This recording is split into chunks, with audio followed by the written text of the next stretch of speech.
हूं कि एक साधारण सी भूमि पर कथा सुनने नहीं आए हो।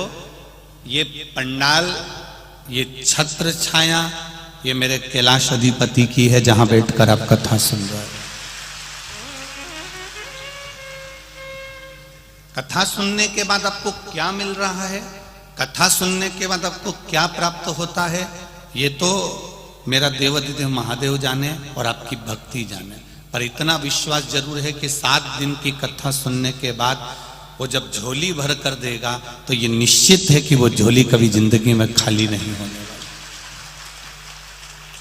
बस विश्वास रखकर कथा को सुनो, हृदय रखकर कथा को सुनो।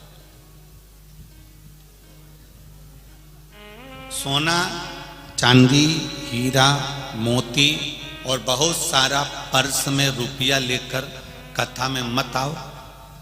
तुम्हारा सारा आभूषण जितना तुम्हारे पास में है तुम अपने घर में, बैंक में, जहां तुम्हें रखना हो वहां रख कर आओ। पर यहां पर तो केवल मेरे महादेव के लिए अपना दिल लेकर आना, तो वो दिल से दे देगा, मन से देगा, हृदय से।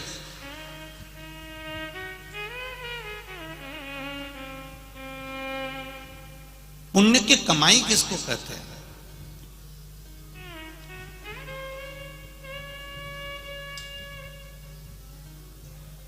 सत्कर्म की कमाई किसको कहते हैं?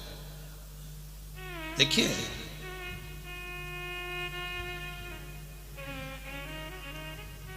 पुण्य की जो कमाई होती है वो कहीं ना कहीं हमें अच्छा फल प्रदान करती है।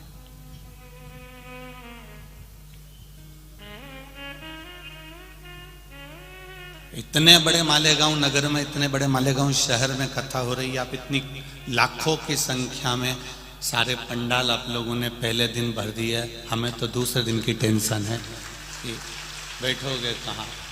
तो पुण्य किसको कहते हैं, पुण्य की पूंजी किसको कहते हैं, पुण्य की कमाई किसको कहते हैं? तो शिव महापुराण की कथा कहती है, जब हम 2 कदम चलकर भगवान के मंदिर तक जा रहे हों, 2 कदम चलकर हम शिव महापुराण की कथा तक जा रहे हों, 2 कदम चलकर हम किसी सदगुरु के दरवाजे पर जा रहे हों, कुछ कदम चलकर हमारी विट्ठल तक जा रहे हों, कुछ कदम चलकर हम अपने परमात्मा के पास तक जा रहे हों, शिव पोथी तक, शिव महापुराण तक जा रहे हों, तो समझ लेना कि कहीं ना कहीं हमारे पूर्व के पुण्य की पूंजी एकत्रित हो गई, तो हम यहां पहुंच गए।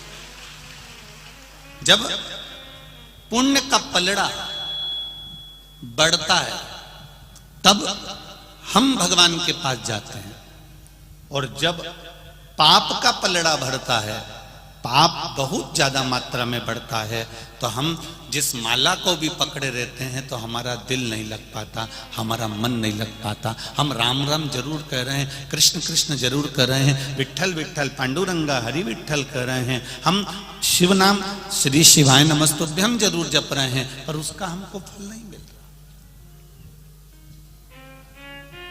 पाप जब बढ़ता है तो भजन छुड़वा देता है, पाप जब बढ़ता है तो भक्ति छुड़वा देता है, पाप जब बढ़ता है सत्संग छुड़वा देता है, पाप जब बढ़ता है तो शिव पुराण छुड़वा देता है, पाप जब बढ़ता है तो हमारा सत्संग छुड़वा देता है, और पाप जब बढ़ता है तो कहीं ना कहीं हमारे जिनसे जो अच्छे हैं, जिनसे हम पूर्व में से पहले से लगे हुए हैं, उन अच्छे व्यक्ति का संग भी हमारा पाप हमसे छुड़वा देता है और बुरी संगत में ले जाकर बिठा देता है, वो बुरी संगत तक ले जा, ये हमारा पाप बढ़ता है।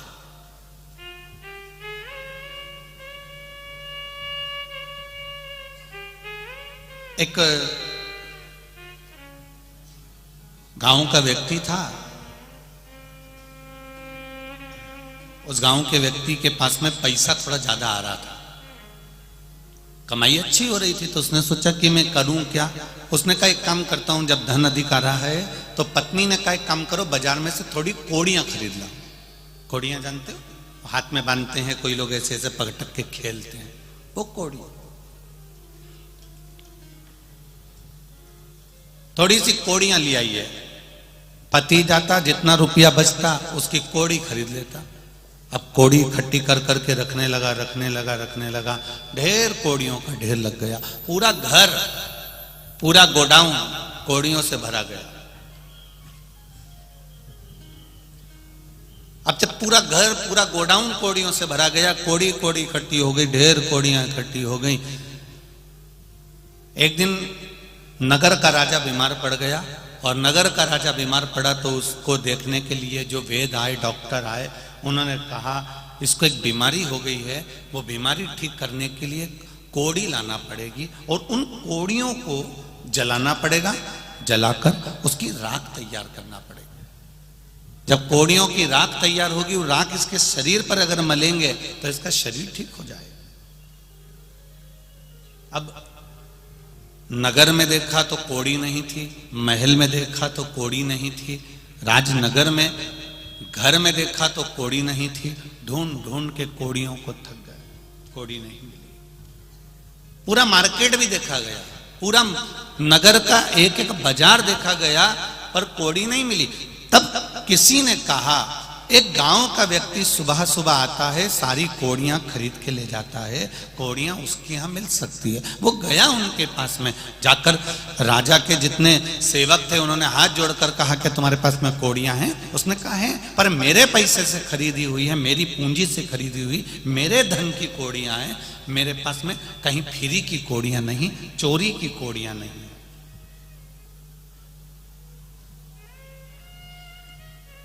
कोड़ियां हैं? हाँ, लाओ जरा कोड़ियां दो। उसने कहा मैं अपनी कोड़ी नहीं दे सकता, तुम्हें देना पड़ेगा, राजा बीमार पड़ा है। उसको डराया, धमकाया। तब उसने एक थाली में कोड़ियां भर कर लेकर आया। उनसे कहा लो तुम्हारा झोला पकड़ो, बैग पकड़ो, बारदान पकड़ो। उन्होंने बारदान पकड़ा, इसने कोड़ियां पर हाथ फेरा, उनके झोले में दिया। फिर भर के लाया, फिर कोड़ियों पर हाथ फेरा, फिर उनके झोले में, उनके बैग में, उनके बारदान में दिया। बार बार यही कर रहा था। तब गुस्सा आ गया राजा के दूतों को, और राजा के सेवकों ने कहा एक बार में पूरा बैग उठाकर क्यों नहीं दे देता, एक बार में पूरा बारदान उठाकर क्यों नहीं दे देता, ये बार बार हाथ क्यों फेर रहा है? उसने कहा अरे भाई, मैं इन कोड़ियों में हाथ इसलिए फेर रहा हूं, इन कोड़ियों में मैं वो कोड़ी ढूंढ रहा हूं कि वो एक कोड़ी ऐसी कौन सी आ गई जो मेरी इतनी रखी रखाई कोड़ियों को लेकर जा रही है। उस कोड़ी को ढूंढने का मैं प्रयास कर रहा हूं। एक कोड़ी हमारे घर में ऐसी आ जाती है जो हमारे रखे हुए पूरे धन को ले जाकर नाश कर देती है। एक कोड़ी हमारे घर में ऐसी आ जाती है जो पैसे को, कोड़ी को, पूरे रखी हुई कोड़ी को, पूरे रखे हुए पैसे को डॉक्टर में कहीं कहीं गलत जगह पर, कहीं कहीं ले जाकर, कहीं मदिरा में, कहीं मांसाहार में, कहीं वेश्यावृत्ति में, कहीं जुए में उस कोड़ी को लगा दिया जाता है। एक कोड़ी हमारे घर में ऐसी आती है जो हमारा पूरा घर बर्बाद कर देती है, और एक कोड़ी सत्कर्म की, अच्छी पुण्य की ऐसी आ जाती है जो हमारे मालेगांव में शिव महापुराण की कथा करवा देती है। ये कोड़ी का फल, ये कोड़ी है।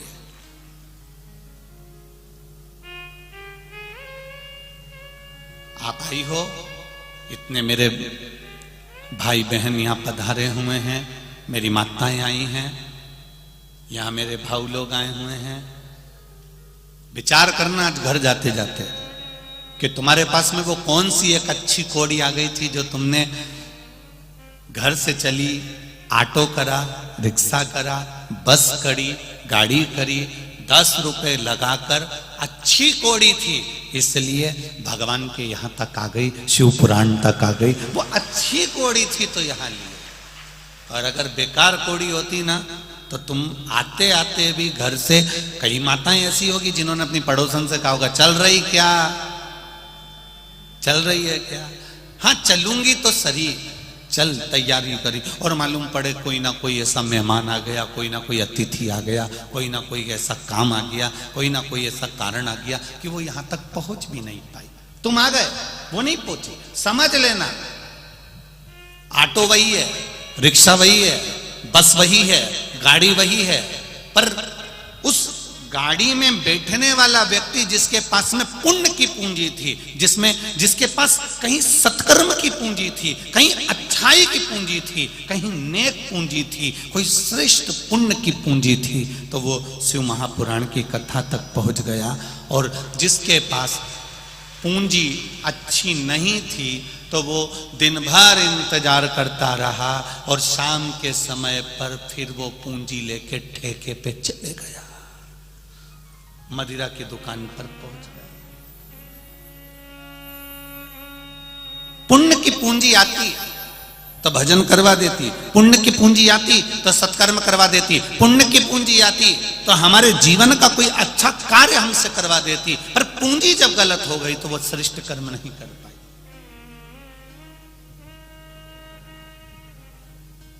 मत बुरे कर्म कर बंदे वरना पछताएगा, भगवान की आंखों से तू बच नहीं पाएगा, तू बच नहीं पाएगा।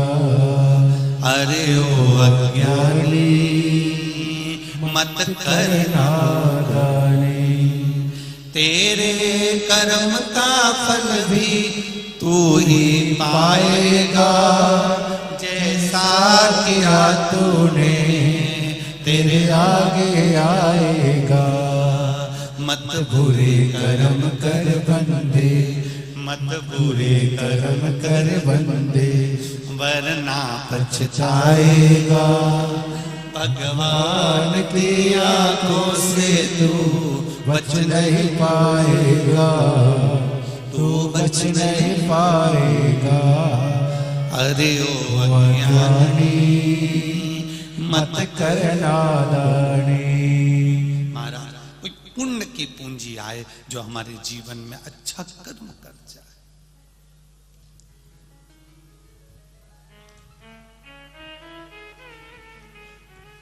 शरीर से पुण्य करना और आत्मा से पुण्य करना, इन दोनों में अंतर।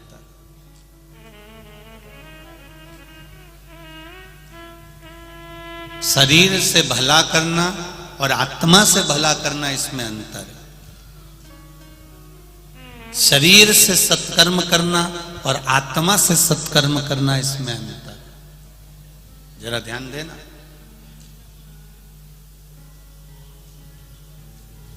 यहां इतनी सारी माताएं बैठी हैं, मेरी जीजियां बैठी हैं, मेरी बहनें बैठी हैं।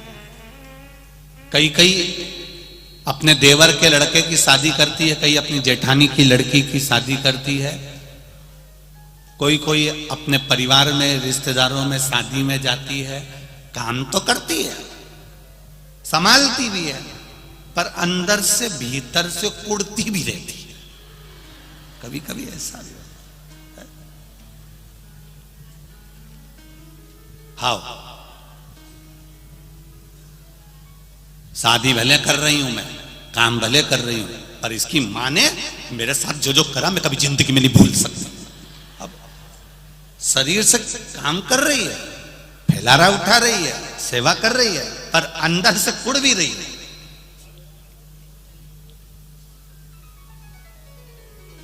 अब शरीर से जो किया सबको अच्छा लगा। हमारी चाची ने हमारी शादी में बहुत काम किया, हमारी मामी ने हमारी शादी में बहुत काम किया, हमारी मासी आई थी, उन्हें हमारी शादी में बहुत काम किया, मेरी बुआ आई थी, उसने मेरे यहाँ शादी में बहुत काम किया, मेरे भाई की लड़की आई, उन्हें हमारे यहाँ शादी में बहुत काम किया। पर अंदर से कौन देखे कि कुड़ कितना रही है? ये तो बाहर से दिखा कि काम बहुत किया।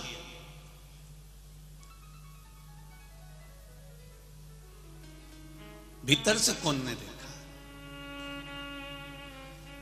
शिव महापुराण की कथा कर रही है, भले शरीर से आप काम करो ना करो, पर शिव पुराण कर रही है आत्मा से हमेशा सबका भला करते हुए चलो, क्योंकि आत्मा वहां तक जाएगी। शरीर जाएगा क्या वहां तक? अरे बोलो री मालेगांव वाली जी, शरीर जाएगा? नहीं जाएगा। जाएगा क्या? वही आत्मा, वही जीव, वही चित्त, वही वृत्ति, वही छोटा सा जीव जाएगा, वो आत्मा जाएगी। अब शरीर से तो तुमने अच्छा काम करा, पर मन से अच्छा काम नहीं कर पाए, आत्मा से अच्छा काम नहीं कर पाए, इस हृदय से तुम सत्कर्म नहीं कर पाए, तो फिर काहे का तुम्हारा काम किया तुमने?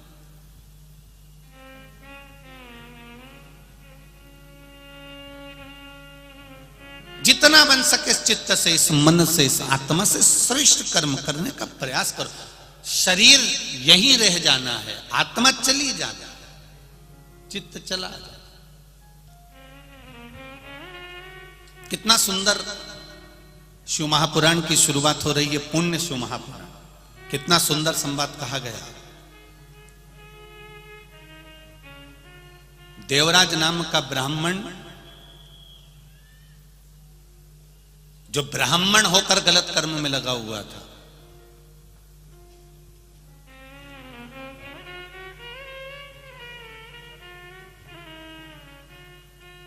शिव महापुराण की शुरुआत देखिए। देवराज नाम का ब्राह्मण जो ब्राह्मण होकर गलत कर्म में लगा हुआ है, शरीर गलत जगह पर लगा।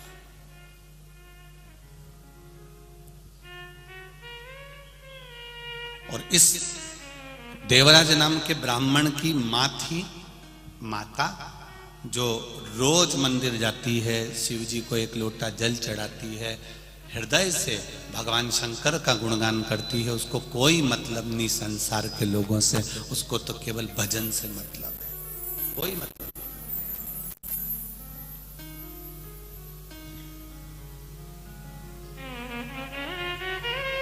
परिवार का, घर का अगर एक व्यक्ति भी शंकर भगवान को जल चढ़ा रहा है,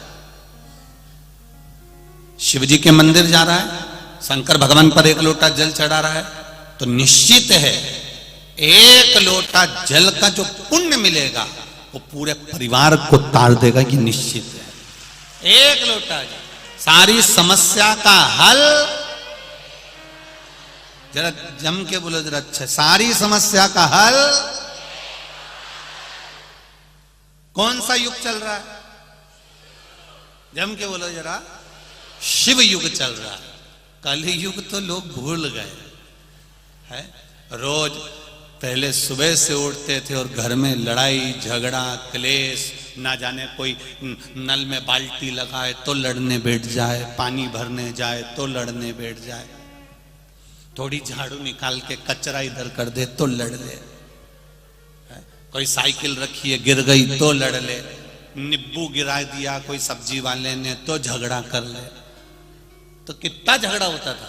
अब जब से शंकर भगवान की कथा सुनना चालू करी है, बोलो रे मालेगांव वाले, ईमानदारी से बोलना, गांव गांव से आए हो, किसी गांव में तुमने झगड़ा करते हुए देखा है किसी माताओं को आपस में? नहीं, क्योंकि शिव भक्ति का इतना बल हो गया कि माताएं तो माताएं, पुरुष, युवान बच्चे, छोटे छोटे बच्चे भगवान शंकर की भक्ति में ऐसे डूब गए कि एक लोटा जल लेकर मंदिर में जाते हैं, शिव जी को चढ़ाते हैं। मंदिर अगर पानी लेकर नहीं गए तो झाड़ू लगा देते हैं, सफाई कर देते हैं, पूरा मंदिर क्लीन कर कर बेलपत्री से, फूल से भगवान शंकर का श्रृंगार कर देते हैं। इसको कहते हैं शिव युग। समाप्त हुआ कलयुग, वो शिव युग उनके हृदय में समाहित।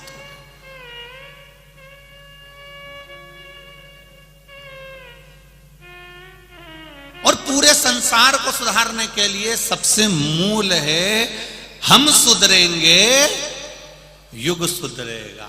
हम अपने आप को संवार रहे हैं, हम अपने आप को सुधार रहे हैं। और जिस दिन हम सुधर गए उस दिन पूरा परिवार, घर, मोहल्ला, कॉलोनी, कुटुंब और हमारा नगर, हमारा क्षेत्र अपने आप सुधर जाएगा। एक व्यक्ति के सुधरने से सुधर, हम सुधारें, अपने आप को सुधारें। पर हम थोड़ा उल्टे चलते हैं। सास बहू को सुधारना चाहती है पर खुद नहीं सुधरना चाहती। बहू सास से आस लगा के बैठी है कि मेरी मम्मी के पास खूब है, मेरी सास के पास खूब है, उनके पास में एक से बढ़कर एक साड़ी, उनके पास में एक से बढ़कर एक रकम। बहू सास से आस लगा के बैठी है, मेरी सास के पास खूब है, सास मुझे देगी।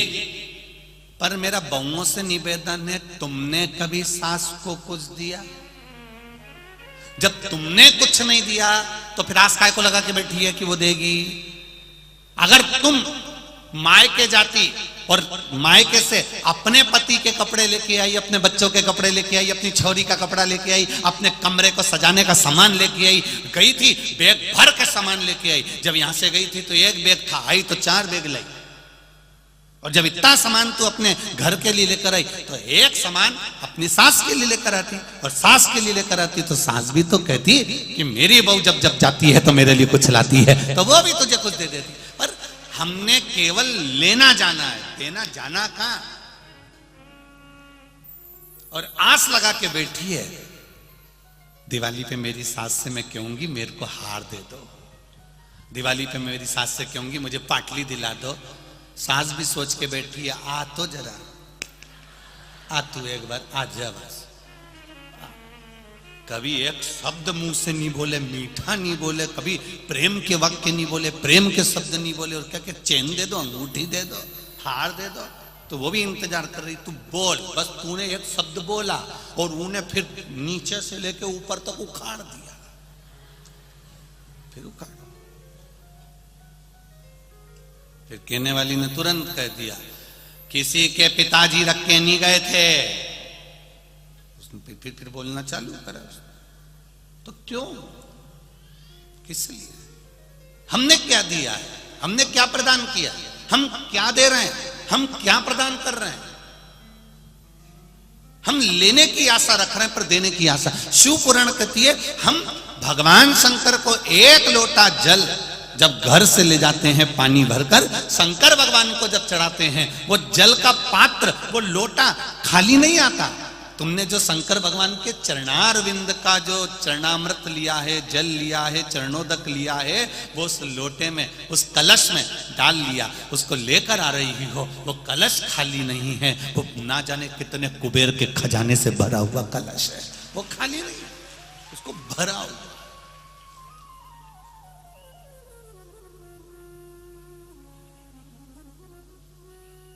मैंने तेरे ही भरोसे, ओ बाबा तेरे ही भरोसे, हवा विच उड़ती जावागे, बाबा डोर हतो छड़ी नामे कंडी जावागे। भोले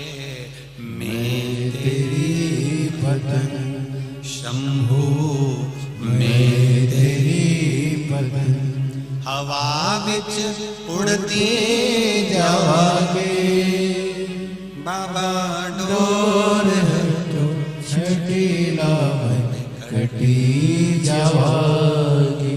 भगवान की ये विलल भक्ति का भाव।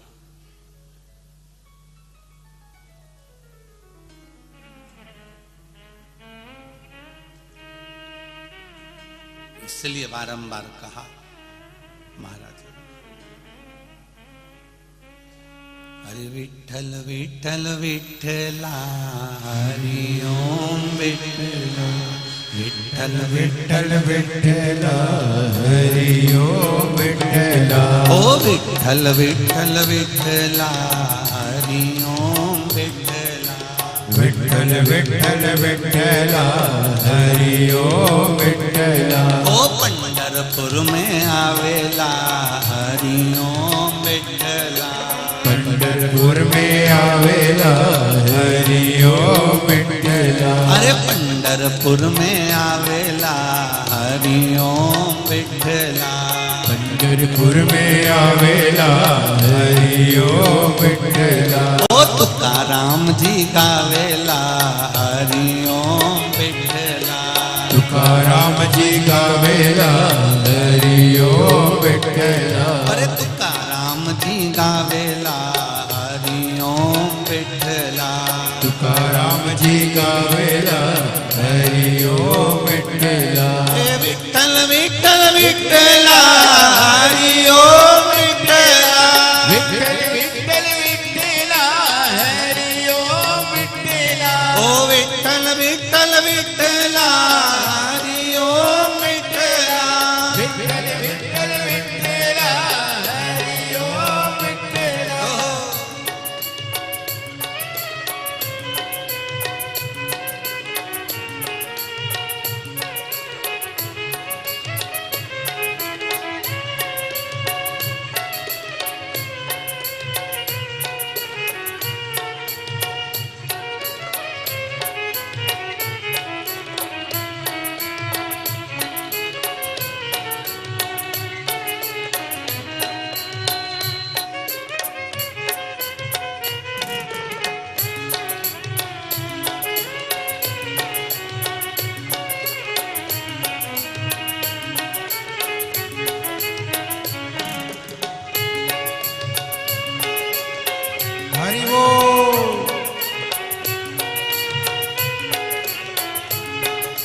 गावेला हरि ओम विठला।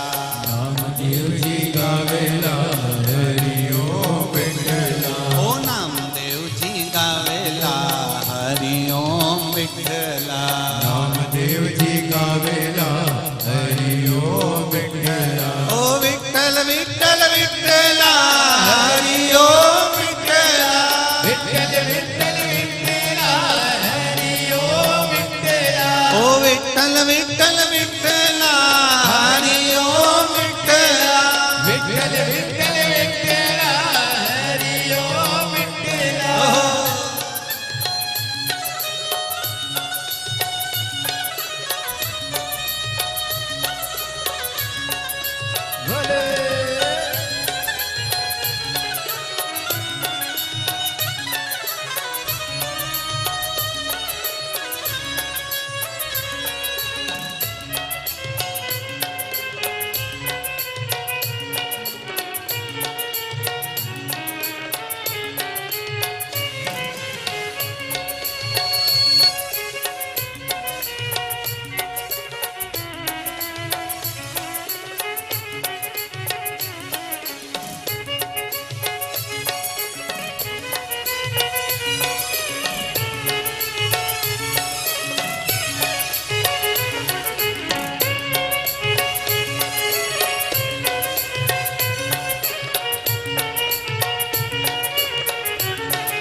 भोले गावेला हरि ओम विठला।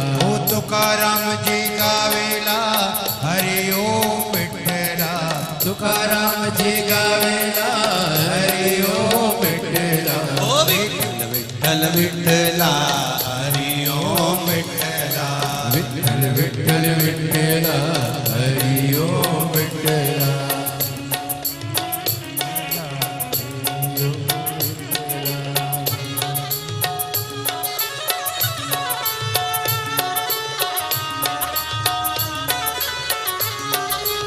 शंभो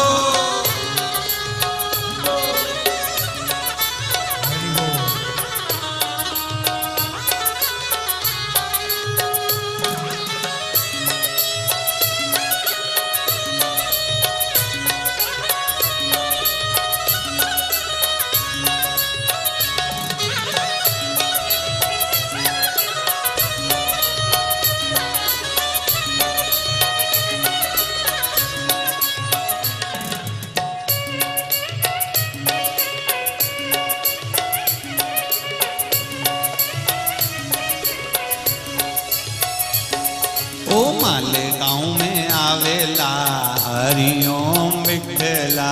मालेगांव में आवेला हरि ओम विठला। अरे मालेगांव में आवेला हरि ओम विठला।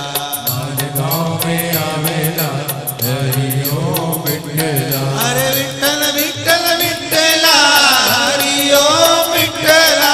विठ्ठल विठ्ठल विठ्ठला हरि ओम विठला। ओ विठ्ठल विठ्ठल विठ्ठला हरि ओम विठला। विठ्ठल विठ्ठल विठ्ठला हरि ओम विठला। विठ्ठल विठ्ठल विठ्ठला हरि ओम विठला। विठ्ठल विठ्ठल विठ्ठला हरि ओम विठला। विठ्ठल विठ्ठल विठ्ठला हरि ओम विठला। विठ्ठल विठ्ठल विठ्ठला हरि ओम विठला। ओ विठ्ठल विठ्ठल विठ्ठला हरि ओम विठला। विठ्ठल विठ्ठल विठ्ठला हरि ओम विठला।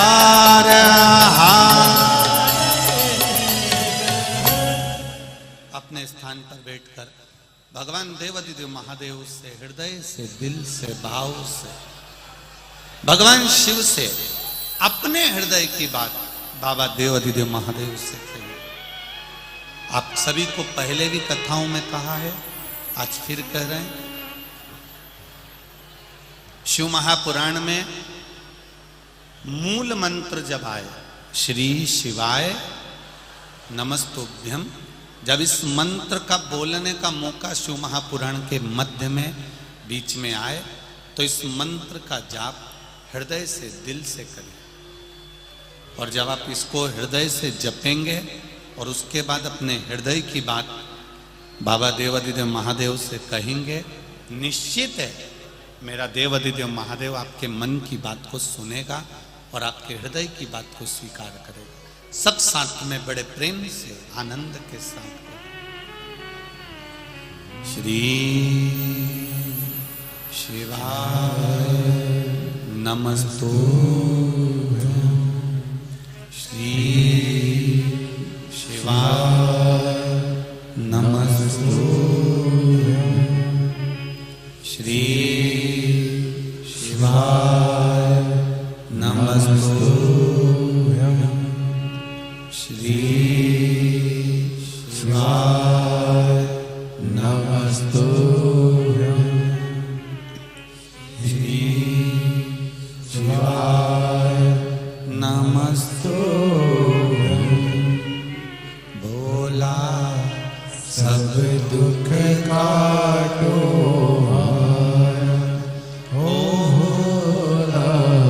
सब दुख काटो, शिव शंकर जप तेरी माला, भोले बाबा जप तेरी माला, भोला सब दुख काटो मारा, ओ भोला सब दुख काटो मारा। शिव कथा कर रहे, वायलिन थोड़ा कम कर। भगवान शिव की कथा कर रहे, शिव की उदारता कर रहे। देवराज नाम का ब्राह्मण, ब्राह्मण कर्म से वंचित रहे। ये मनुष्य का जो शरीर मिला, इस शरीर को परमात्मा ने जो दिया है, ये पूर्व के कर्म के अनुसार मिला। देखो, अच्छा शरीर दिया तो पूर्व का कोई अच्छा कर्म होगा हमारा, तो भगवान ने हमको अच्छा शरीर दिया।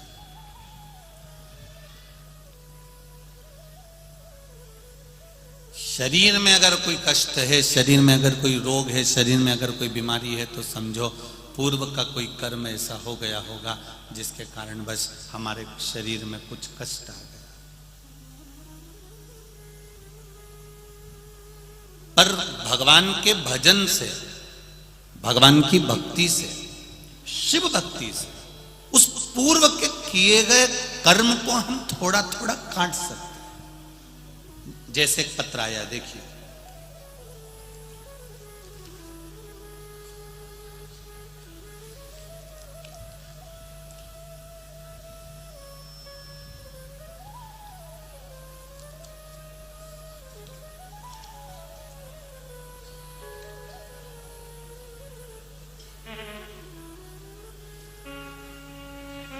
मोनिका ज्ञानेश्वर बड़गुजर, पता है टीवी सेंटर औरंगाबाद महाराष्ट्र से आए हैं। मोबाइल नंबर भी उनका लिखा है। कहीं बैठे हो तो हाथ हिलाइएगा, दोनों हाथ इस तरह से हिला देना। कहीं बैठे हो, अच्छा इधर है, ठीक है, दोनों हाथ हिला दो एक बार। दिख गए हो बेटा, दिख गए हो? हाँ, ऐसे हिला दो। श्री शिवाय नमस्तुभ्यं। एक बार फिर से हाथ हिला दो, ठीक है। Monika Dnyaneshwar Badgujar, TV centre Aurangabad Maharashtra. पूज्य गुरुदेव, मेरे पिताजी को लॉकडाउन जून के महीने में 2020 को मुंह में कैंसर हो गया था, जिसका फोटो मैं लगा रही हूं। कैंसर हो गया था 27/6/2020 को औरंगाबाद में अस्पताल में जांच की, तब रिपोर्ट में कैंसर बताया गया। डॉक्टर ने 11/7/2020 को लॉकडाउन की बड़क स्थिति में ऑपरेशन किया। ऑपरेशन की रिपोर्ट अनुसार रेडिएशन केमोथेरेपी किया। फिर पिताजी को तकलीफ, दर्द कम नहीं हुआ। डॉक्टरों ने 15/1/2021 को ऑपरेशन करने को फिर कहा। ऑपरेशन के दौरान पिताजी को गले में जख्म हो गया। फिर से मार्च 2022 में पिताजी को मुंह में दर्द फिर प्रारंभ हो गया। अब ऑपरेशन कराने की सामर्थ्यता नहीं, सक्षमता नहीं और शरीर नहीं। हमने औरंगाबाद के अस्पताल में दिखाया, मुंबई के अस्पताल में भी दिखाया, तो डॉक्टर ने ऑपरेशन का कह दिया वापस। केमोथेरेपी चलने लगी, परेशानियां बढ़ती रही पर आराम नहीं लगा। तभी मेरी आजी और मेरी मामी ने हमें बताया कि महादेव को 1 लोटा जल चढ़ाओ। मैंने टीवी पर कथा सुनी है, उसमें बताया है रुद्राक्ष का पानी चढ़ाओ। हमने परिवार के व्यक्ति को भेजकर सीहोर से रुद्राक्ष बुलवाया। उस रुद्राक्ष को रात में तांबे के कलश में गलाते, सुबह शिव जी को चढ़ाते। शिव जी को 1 लोटा जल चढ़ाते, वो जल लाकर पिताजी को पिलाते। बेलपत्र महादेव की चढ़ी हुई लाकर उनको पीस कर देते। बाबा कुंदकेश्वर का नाम लेकर दवाई भी देते। 27/10/2022 को फिर पेट स्कैन की जांच की रिपोर्ट बाबा की कृपा से मुंबई के हॉस्पिटल में नॉर्मल आना प्रारंभ हो गया। अब पिताजी को आराम है। उनका हम फोटो, दूसरा वाला पहले वाला फोटो लगाया और दूसरा वाला फोटो लगा रहे हैं।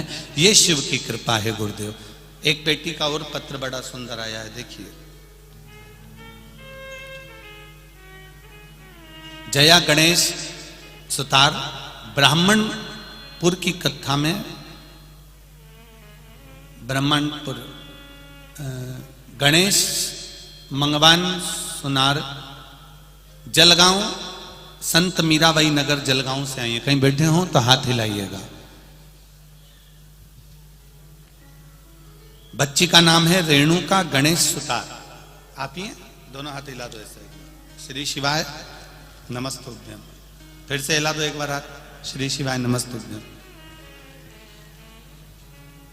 मेरी बच्ची को पितृपक्ष में जिसका मैं फोटो लगा रही हूं, बेटी का फोटो लगाया है, आप टीवी चैनल के माध्यम से देख सकते हैं।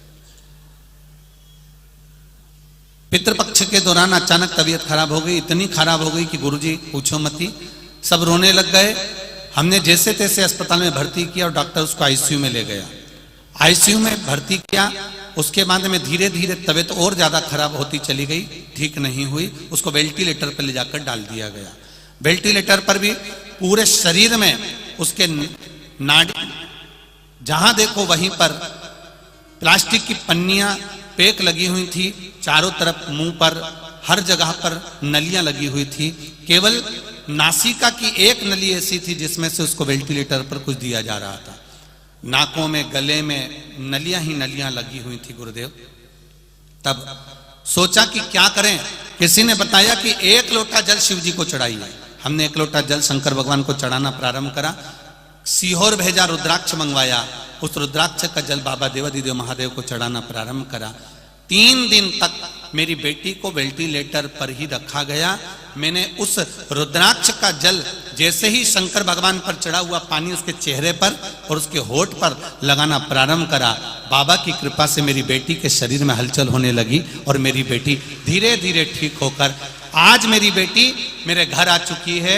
बेटी का फोटो लगा रही हूं गुरुदेव, और ये पत्र अपने भाव से मैं बाबा को नमन करती हूँ। अब ठीक है बाबू, श्री शिवाय नमस्तुभ्यम। बैठिए। हर हर महादेव। शिव कृपा इसी को कहते हैं, शंकर की उदारता इसी को कहते हैं। शिव तत्व क्या देगा वो। इतने पत्र लिखे हैं, हम अभी पूरे तो नहीं पढ़ पा रहे हैं, जो पढ़े वो भी यहां रखे हैं, और सारे पत्र पूरे यहीं मालेगांव के नगर में रह जाएंगे। कभी इन पत्रों को कभी पढ़कर देखना। इन पत्रों में लोगों का जो उन्होंने कथा सुनी है, जो उन्होंने दिल से टीवी चैनल के सामने बैठकर जो मांगा है, जो 1 लोटा जल शंकर को चढ़ाया है, जो एक बेलपत्र चढ़ाई है, उसका फल क्या मिला है, इन पत्रों में वर्णन किया गया है, इन पत्रों में बताया गया। अब दिल से रिझाओ उसको।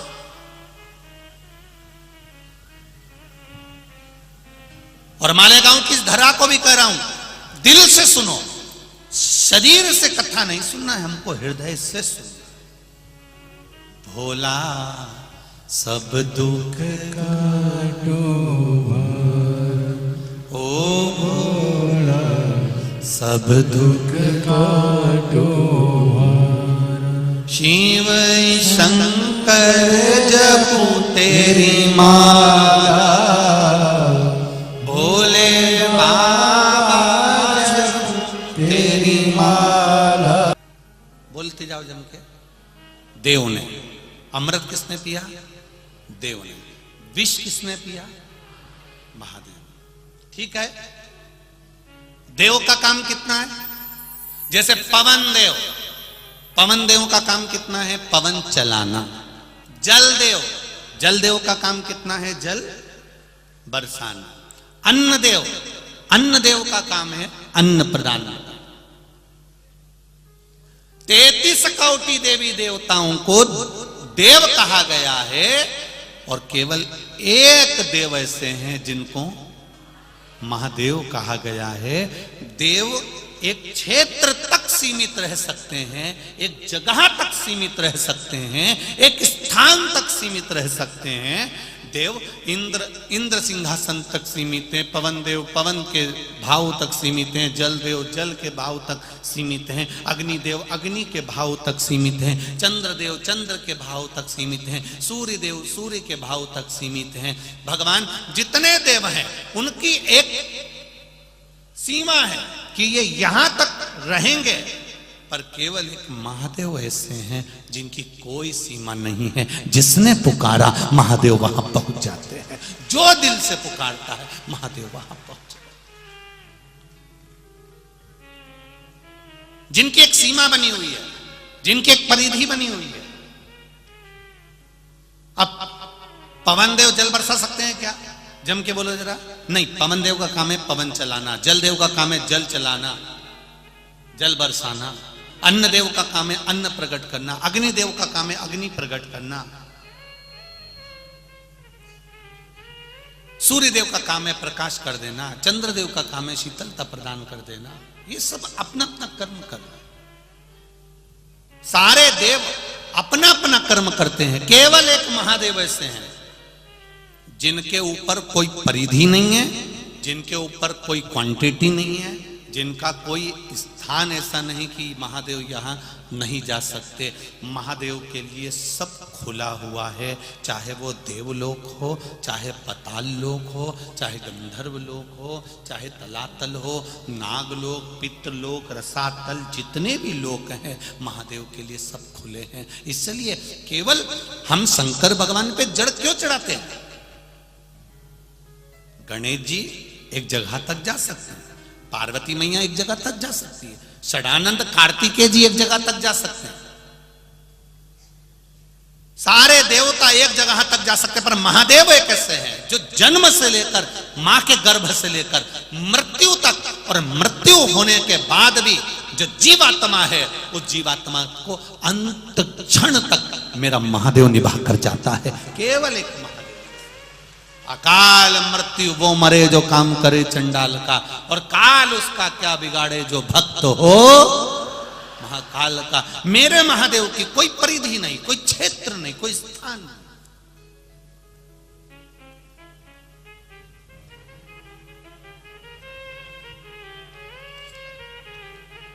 जैसे एक मंत्री होते हैं, एक मिनिस्टर होते हैं, साहब ये हेल्थ मिनिस्टर हैं, हेल्थ का कार्य देखेंगे, ये माइंस का काम देखेंगे, ये खदानाती का कार्य देख रहे हैं, ये गृह मंत्री हैं, पूरे गृह का कार्य देखेंगे, साहब ये इस चीज का कार्य देखेंगे। ऐसे हमारे देवता हैं, ये काम देखेंगे, ये अग्नि का काम अग्निदेव, जल का काम जल देव, पवन का काम पवन देव, इंद्र देव, ये सब ये कार्य देखेंगे।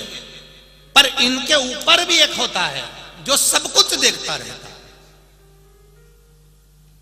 वो मेरा देव अधिदेव महादेव है। उसको ये नहीं है कि कौन ने पुकारा कौन ने नहीं पुकारा, उसको तो केवल देखना है कि मेरे हैं। इसने जिंदगी में एक लोटा जल शंकर भगवान को चढ़ाया है, ये एक बार चलकर मेरे दरवाजे तक गई है। शिव महापुराण की कथा जो मालेगांव में हो रही है, ये अपना घर छोड़कर, कई ऐसे भी होंगे मालेगांव में जो सोच के बैठे होंगे बहुत भीड़ है कैसे जाऊं, बहुत भीड़ है कैसे जाऊं, बहुत भीड़ है कैसे जाऊं। तो भगवान भी बोलता है भीड़ का टेंशन मत ले, चीन में मरने की भी भीड़ लगी हुई है। भीड़ का टेंशन मत ले, केवल शिव पुराण के चक्कर में मैंने उसको चीन तक रख रखा है, अभी इंडिया नहीं भेजा है, क्योंकि श्री शिवाय नमस्तुभ्यम लोग इतना जप रहे, इतना जप रहे, इतना शंकर जी पे लोटा भर भर के जल चढ़ा रहे कि वायरस भी सोच रहा है जाऊं कि नहीं जाऊं, जाऊं कि नहीं जाऊं। वो वायरस भी सोच रहा है। तो वायरस से पूछा तू इंडिया क्यों नहीं जा रहा है, चीन में क्यों पड़ा है कि भाई इंडिया तो चले जाऊं पर वहां एक ही टेंशन है, सारी समस्या का है। एक लोटा जल अगर मैं कहीं घुस भी गया तो ये एक लोटा दुनिया के लोग इतना पानी चढ़ाते हैं कि जैसे दिल के अरमा आंसुओं में बह गए, ये मुझे पानी में बहा देते हैं। इसलिए मैं इंडिया नहीं जा रहा हूं, बड़ी टेंशन है,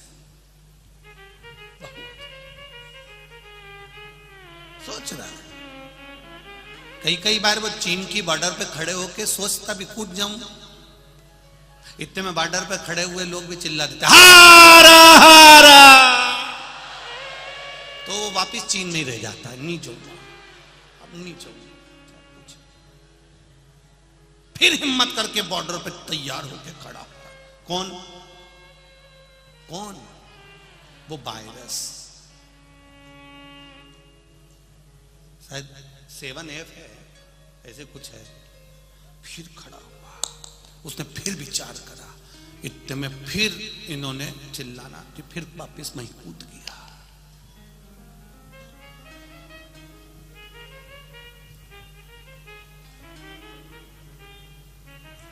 कितना सोचा होगा मेरे जगत गुरु शंकराचार्य जी ने, शिव के परम उपासक मेरे जगत गुरु शंकराचार्य, कितना सोचा होगा जो भारत की चारों तरफ 4 जगह पर 4 शंकर भगवान को विराजमान कर दिया, 4 जगह के 4 शंकराचार्य को विराजमान कर दिया, 4 जगह पर मेरे देवाधिदेव महादेव को विराजमान कर दिया।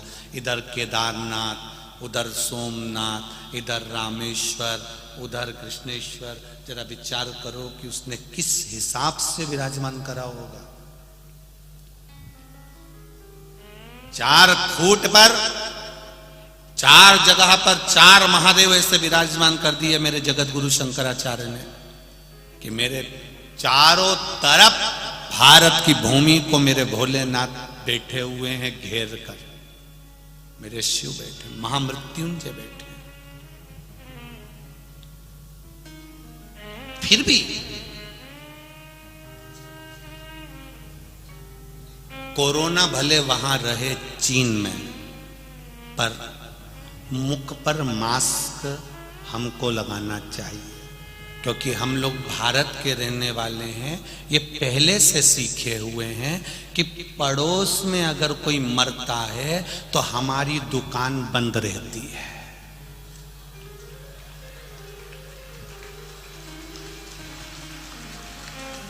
बोलो सही है कि गलत? अरे बोलो तो मालेगांव वालों, पड़ोस में अगर कोई मरता है तो हमारी दुकान बंद रहती है। हम भारत के लोगों ने ये सोच के रखा है। इसलिए चीन में वायरस है, तब तक अपन भी मुंह पे मास्क रखो, अपनी दुकान बंद रखो, जरूरी है, बहुत जरूरी।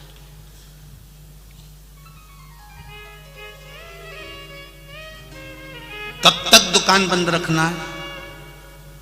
कब तक बंद रहती है? जब तक इसको राम नाम सत्य, जब तक ये वायरस का राम नाम सत्य नहीं हो जाए तब तक दुकान बंद रखो। ये वहीं की वहीं समाप्त हो जाए, भोलेनाथ जी से निवेदन है। और चीन में भी जो उपद्रव मच रहा है, बाबा से निवेदन है, बाबा वहां पर भी सब स्वस्थ रहें, मस्त रहें, सर्वे भवन्तु सुखी, सब स्वस्थ रहे, कोई का बुरा नहीं हो मेरे बाबा, सब खुश रहे।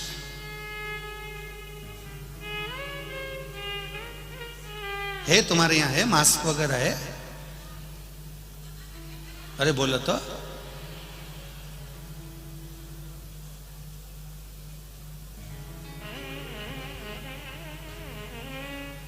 प्रयास करना कल से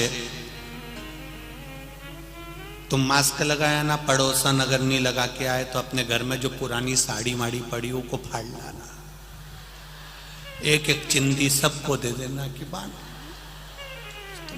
प्रयास करो थोड़ा सा कि भाई सब सर्वे भवन्तु सुखिनः। वो पूछे अभी तो अपने यहाँ तो इंडिया में कोरोना है ही नहीं, फिर ये पट्टी काय के लिए, तो कह देना कोई वायरस वहां है पर दुकान यहाँ की प्रयास, सब सुखी रहे, सर्वे भवन्तु सुखिनः। शिव कथा कह रही है, देवराज नाम का ब्राह्मण कर्म से वंचित रह गया। ब्राह्मण हो, ब्राह्मण कर्म करो, ये नहीं कि मंदिर में पूजन करो, ये नहीं कि वेद पुराण पढ़ो, ब्राह्मण होकर भगवान का भजन जरूर करो, गायत्री अवश्य करो, संध्या अवश्य करो, भगवत नाम अवश्य जपो।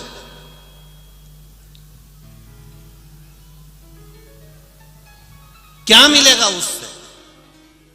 कहा इस आत्मा का कल्याण होगा। शरीर के कल्याण की बात हम करें ना करें, पर आत्मा के कल्याण की बात जरूर करें महाराज, जरूर करें। पुण्य,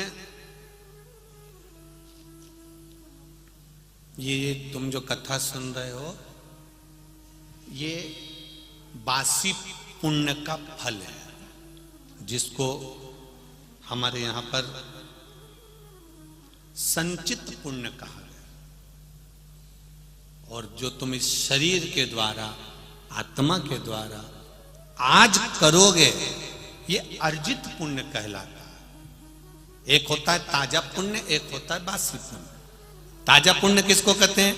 जो तुमने अभी करा, अच्छा करा, भजन करा, कीर्तन करा, मंत्र जाप करा, नाम जाप करा, किसी भूखे को भोजन कराया, किसी प्यासे को पानी पिलाया, कोई परमार्थ का काम अगर आपने करा, तो ये ताजा पुण्य।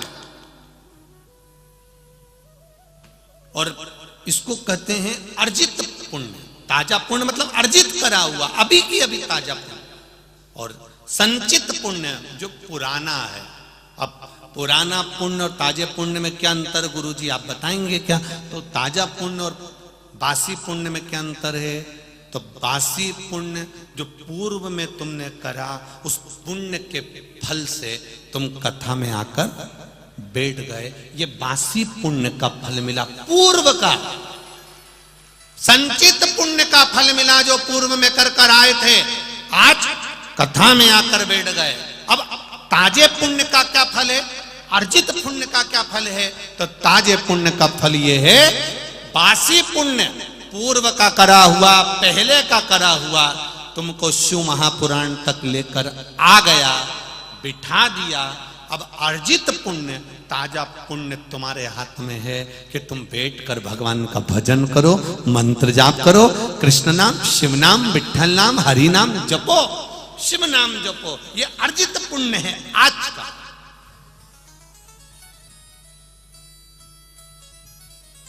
अब पुराना पुण्य संचित, आज का पुण्य अर्जित। आज के पुण्य को हमें बढ़ाना। 10,000 रुपए तुम्हारी जेब में रखे हैं, तुमने उसको खर्च करते गए, 500 का ये सामान ले लिया, 500 का वो ले लिया, 500 का वो ले लिया, 500 का। यहाँ पर जितने लोग आए, रात को रुकने वाले जो रात्रि में रुकेंगे यहाँ पर, हमें तो कल भी सूचना मिली कि यहाँ बहुत लोग रात्रि को आ गए, बहुत लोग रुके हुए। तो जो आए होंगे वो 100-200 रुपए तो लेके आए होंगे, लाए होंगे 200-500 रुपया लाए होंगे। अब 500 रुपये उन्होंने जेब में रखा, मालूम पड़े कुछ सामान की जरूरत पड़ी, उनने ले लिया, तो 10 रुपये उसमें चलेगा, 30 रुपये उसमें चलेगा, 40 रुपये उसमें चलेगा, 500 रुपये उनका समाप्त हो गया। लेके आए थे, अब इन्होंने यहाँ पर सोचा कि चलो थोड़ा बहुत कुछ क्रम कर लें, दुकान डाल लें, कोई ऐसा काम कर लें कि थोड़ी कमाई हो जाए। तो लाया था 500 इकट्ठा करा 10,000। अब वो 10,000 इन्होंने इकट्ठा करा, ये इनका अर्जित है, और लेकर आया था वो संचित है। 500 लाया था, खर्च करना, खर्च इकट्ठा करो अपने पुण्य को। पूर्व का पुण्य प्रबल हुआ तब मालेगांव में ये पावन शिव महापुराण की कथा हो रही है, पूर्व के फल से हो रही है।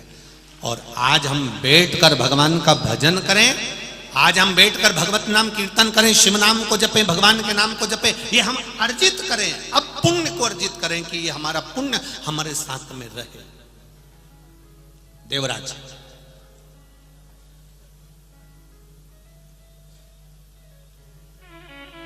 देवराज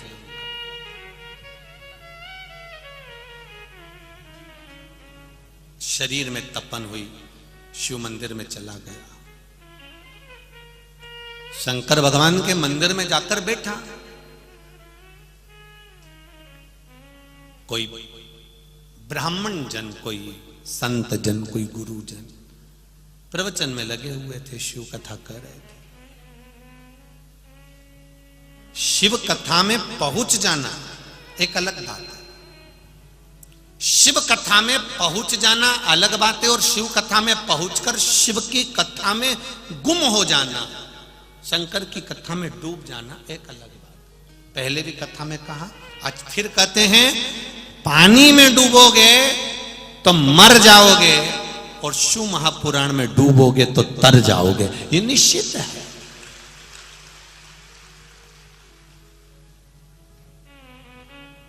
कथा में पहुंच जाना एक अलग बात है,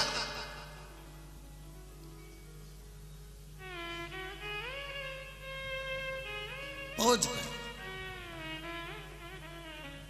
अब कथा में पहुंच जाना अलग बात है, पर कथा में पहुंचने के बाद में अपने चित्त को, अपने मन को, अपनी वृत्ति को भगवान में लगा लेना एक अलग बात है। अपने मन को भगवान की भक्ति में लगाना। खाली न जाता कोई दर से तुम्हारे, खाली न जाता कोई दर से तुम्हारे, मैं भी खड़ा हूं नन्ही बाहें पसारे, मैं भी खड़ा हूं नन्ही बाहें पसारे, अपने हृदय से लगा लो, लगा लो, गिरा जा रहा हूं, उठा लो, उठा लो, भोले अपने दर से अब तो न टालो, गिरा जा रहा हूं, उठा लो, उठा लो, गिरा जा रहा हूं, उठा लो, उठा लो। महाराज, कुछ पूर्व का पुण्य था, इसलिए देवराज मंदिर तक पहुंच गया। पूर्व का पुण्य था। और जितने लोग यहां बैठे हैं, आज घर जाते जाते अपना अंदाजा लगा कर जाना कि मैंने पूर्व में कौन सा पुण्य करा था, भगवान जाने मैंने कौन सा अच्छा काम करा था, जो आज मालेगांव में मैं कथा सुनने चली गई। आज मैंने पंडाल में बैठकर, आज मैंने इस भव्य पंडाल में बैठकर, मालेगांव की इस पवित्र धरा पर बैठकर मैंने कथा सुनी, मेरा पुण्य कौन सा अच्छा था। और दादा भाऊ भूसे जी से भी मैं निमंत्रण कहूंगा, निवेदन करूंगा, उनकी धर्म पत्नी से भी निवेदन करूंगा, आप भी विचार करना कि हमारे पूर्व का कौन सा पुण्य था जो आज हमने शिव महापुराण की कथा का आयोजन करवाया। पूर्व का पुण्य, अर्जित पुण्य, संचित पुण्य, पूर्व का संचित पुण्य हमारा प्रबल हुआ तो हम यहां पहुंचे। रिक्शे में बैठकर जब घर जाओ, ऑटो में बैठ के घर जाओ, बस में बैठकर घर जाओ, गाड़ी में बैठ के घर जाओ, पति लेने आए, पत्नी, कोई भी घर का व्यक्ति लेने आए तो उसको एक बार तो जरूर कहना कि मैंने कौन सा पूर्व में अच्छा कार्य किया था जो आज मेरे को कथा सुनने को मिल गई। आज मैंने कथा सुनी, आज मेरे पूर्व का मेरा पुण्य आज प्रबल हुआ है। जैसे पुण्य की गुल्लक भराती है, गुल्लक फूटती है, तब कोई अच्छा गिफ्ट आता है। घर के बच्चे गुल्लक फोड़कर गिफ्ट लाते हैं और पुण्य की गुल्लक जब फूटती है तब जाकर शिव महापुराण की कथा श्रवण करने का सौभाग्य मिलता है। पुण्य प्रबल। देवराज का कौन सा पुण्य था जो देवराज शंकर जी के मंदिर पहुंच गया? जब इतना बड़ा पापी था, चोरी करता था, वेश्यावृत्ति करता था, जुआ खेलता था, मांसाहार करता था, मदिरापान करता था, फिर ये सब पुण्य कौन सा था?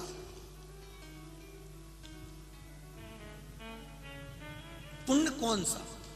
और केवल ये देवराज की कथा नहीं कर रही है शिव पुराण की, ये कथा हमारे सम्मुख में एक बहुत सुंदर एक संवाद आता है।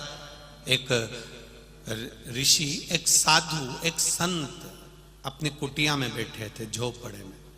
एक नव युवक लड़का, युवान बेटा रात्रि के समय पर वो झोपड़े में आ गया।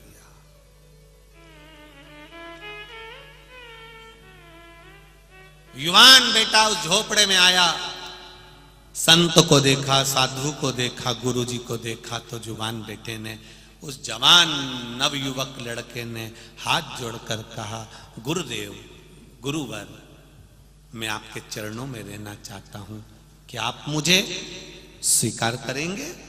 मैं आपका शिष्य बनना चाहता हूं, क्या आप मुझे स्वीकार करेंगे?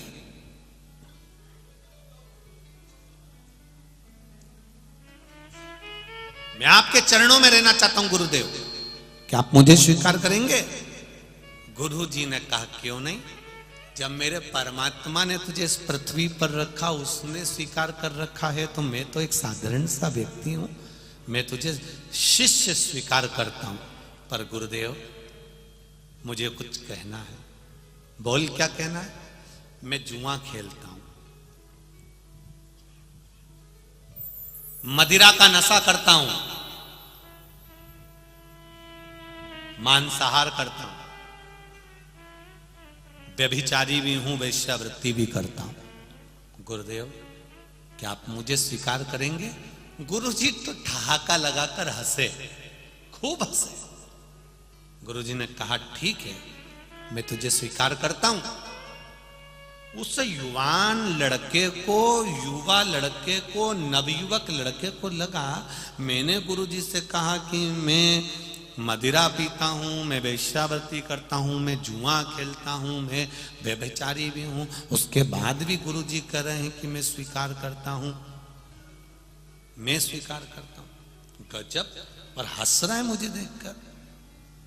गुरुजी ने कहा, मैं तुझे, तू जो जो गलत काम करता है, सब गलत काम के साथ भी मैं तुझे शिष्य बनाने को तैयार हूं, मैं तुझे स्वीकार करता हूं, पर मेरी भी एक शर्त है। गुरुजी बोले, शर्त यह है, मैंने तुझे स्वीकार करा, तुझे मुझे स्वीकार करना पड़ेगा। उसने कहा, इसका मतलब क्या है? मुझे क्या करना पड़ेगा? गुरु मंत्र लेने के बाद मैं आपका शिष्य बन जाऊं, तब मुझे क्या करना पड़ेगा?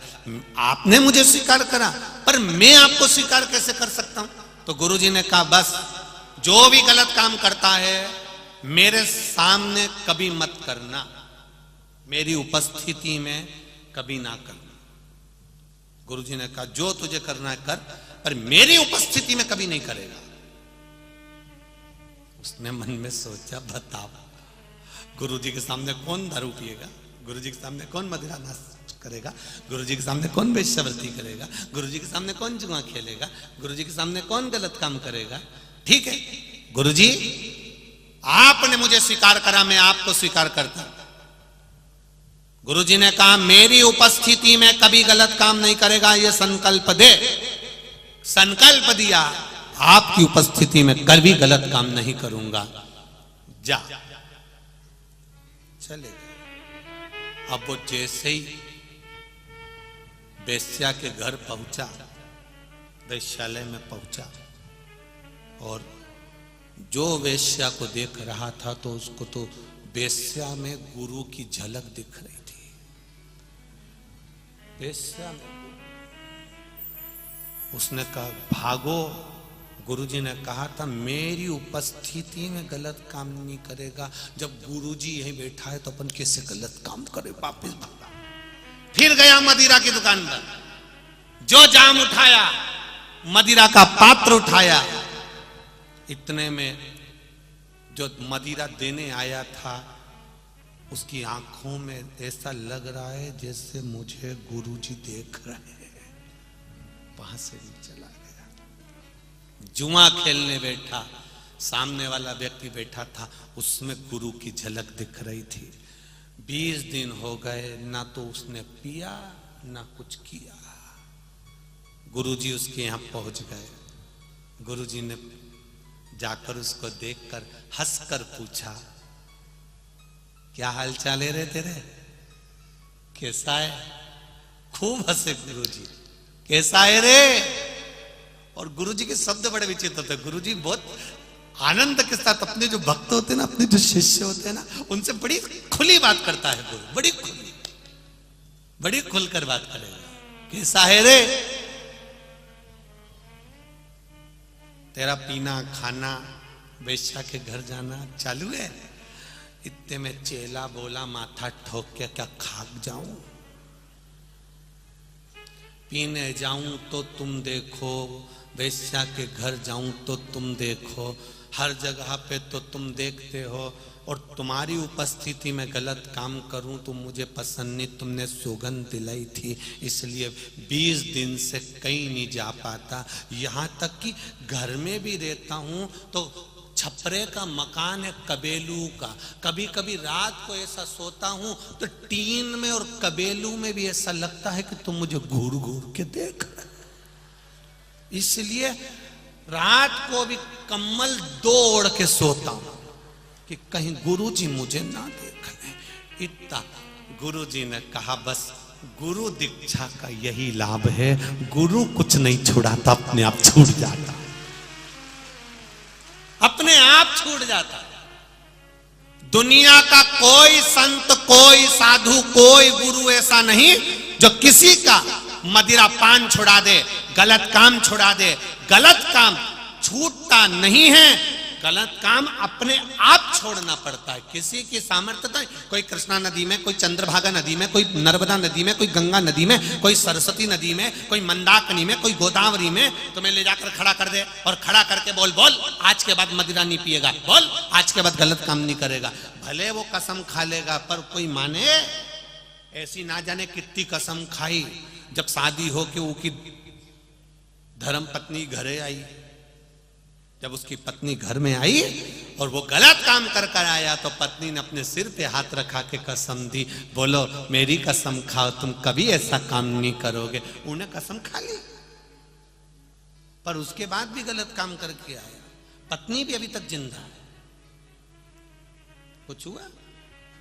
क्योंकि उसने झूठी खाई थी। ऐसी कसम दुनिया में कितनी भी खिला दो, मंच से हम नीचे खड़े हो जाएं और खड़े होकर हम कसम दिला दें आज के बाद कोई भी मदिरा का पान नहीं करेगा, आज के बाद कोई भी मदिरा नहीं पिएगा। हम कितनी भी शिव पुराण के सामने कसम दिला दे, पर तुम सुधरो, तुम सुधर ही नहीं। क्योंकि कोई के कसम दिलाने से व्यक्ति कभी नहीं सुधरता। व्यक्ति सुधरता है भीतर से, जब मन को पक्का बना लेता है, सोचता है मेरा महादेव मुझे देख रहा है, तब वो छोड़ देता है। तब वो गलत काम, व्यभिचार, सोच, मांसाहार, मदिरापान, जुआ, वैश्यवृत्ति तब छोड़ता है। जुआ खेलने बैठा, उसको याद आ गया मेरा महादेव है। अग्निदेव एक जगह तक है, जल देव एक जगह तक है, इंद्र देव एक जगह तक है, पर मेरा महादेव तो सब जगह पर है। जहां तुम जुआ खेल रहे हो वहां बैठा है। तो उसको समझ में आ गया मेरा महादेव देख रहा है, गलत काम नहीं करूंगा, मैं भगवान बैठा है, मैं गलत नहीं करूंगा, मैं मदिरापान। जब भीतर से सोच लिया तो छूट गया। भीतर से मन बनाओ पक्का कि मैं मदिरापान नहीं करूंगा, छूटेगी, पक्का है छूट जाएगी। मैं गलत काम नहीं करूंगा, छूट जाएगा। मैं व्यभिचार नहीं करूंगा, छूट जाए। मैं मांसाहार नहीं करूंगा, छूट जाए। भीतर से मन बनाना पड़ेगा। और हम मन बनाते हैं ऊपर से,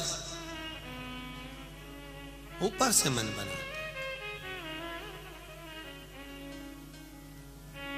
आज के बाद मैं कभी जिंदगी में तुमसे बात नहीं करूंगी। बोल दिया तो बोल दिया, कभी जिंदगी में बात नहीं करूंगी। इतने में उसने गाड़ी पे बिठाया, सुनार की दुकान पे ले गया।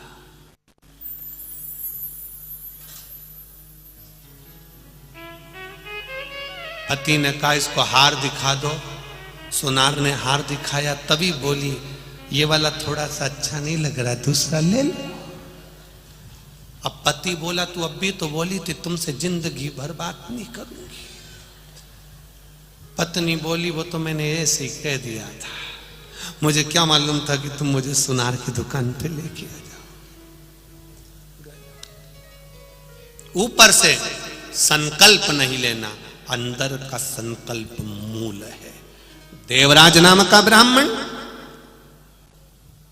और ये संकल्प हमारा पुण्य का संकल्प होना चाहिए, प्रबलता का।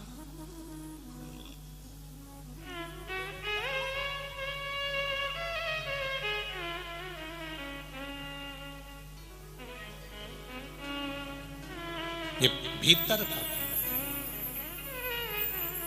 भक्ति करेगा तो बड़ा ही फल पाएगा, भक्ति से आत्मा का मेल धुल जाएगा।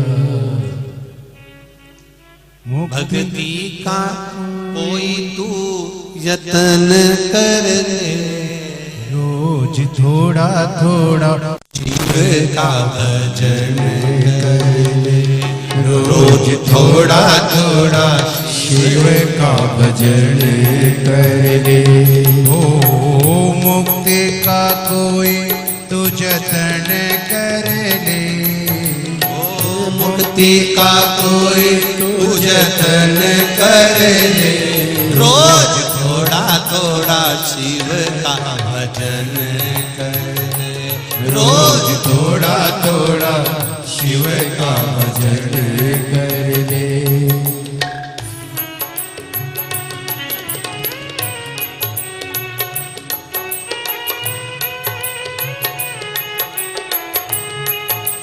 जय हो।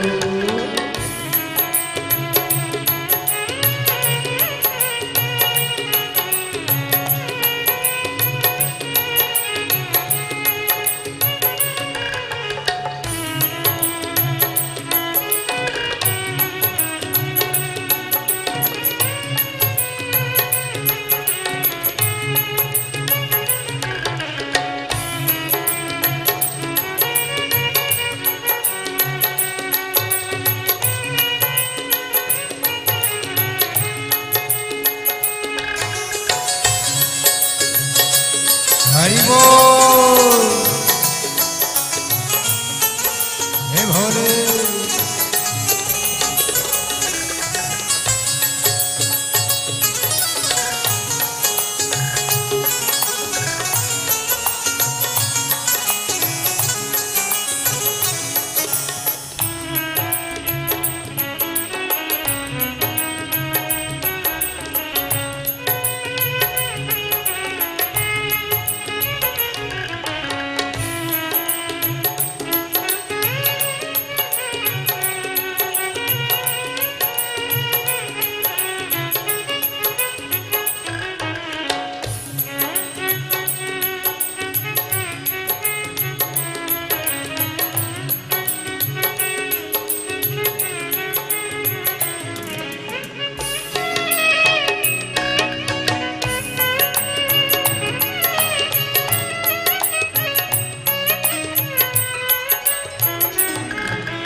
बड़ा ही फल पाएगा, भक्ति करेगा तो बड़ा ही फल पाएगा। भक्ति करेगा तो बड़ा ही फल पाएगा। भक्ति करेगा तो बड़ा ही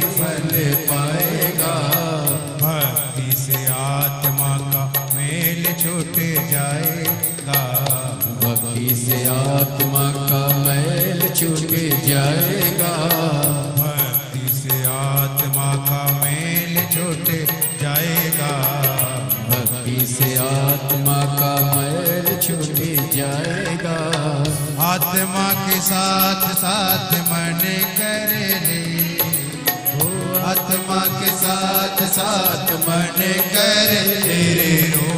थोड़ा थोड़ा शिव का भजन कर ले, रोज थोड़ा थोड़ा शिव का भजन कर ले। ओ मुक्ति का कोई तू जतन कर ले, ओ मुक्ति का कोई तो जतन कर ले। रोज थोड़ा थोड़ा भोले का भजन कर ले। रोज थोड़ा थोड़ा भोले का भजन कर ले।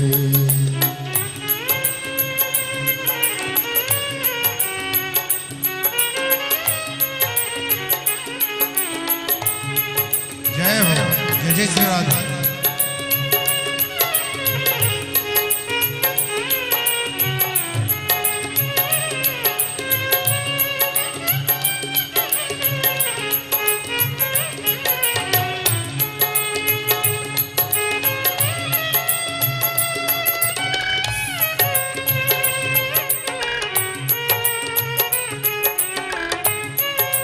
भोले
हरि बोल।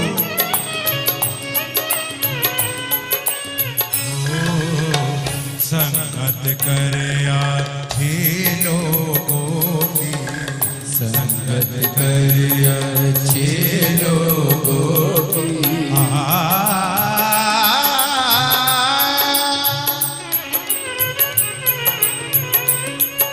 सारे डबा मगर सगम बनिता, सारी दबनी दबा मगम बनिता। संगत कर हे लोगों की, संगत कर अच्छे लोगों की। दवा मिलेगी सभी रोगों की, दवा मिलेगी सभी लोगों की। दवा मिल जाएगी सभी रोगों की। दवा मिल जाएगी सभी लोगों की। वो जिंदगी को अपनी चमन कर ले, ओ जिंदगी को अपनी चमन कर ले।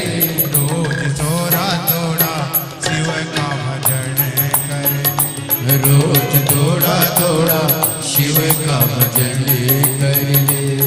वो मुक्ति को अपनी जतन कर ले, हे मुक्ति का कोई तो जतन कर ले। रोज थोड़ा थोड़ा शिव का भजन कर ले। रोज थोड़ा थोड़ा शिव का भजन कर ले। रोज थोड़ा थोड़ा शिव का भजन कर ले। रोज थोड़ा थोड़ा शिव का भजन कर ले। रोज थोड़ा थोड़ा प्रभु का भजन कर ले। रोज थोड़ा थोड़ा शिव का भजन कर ले। हरि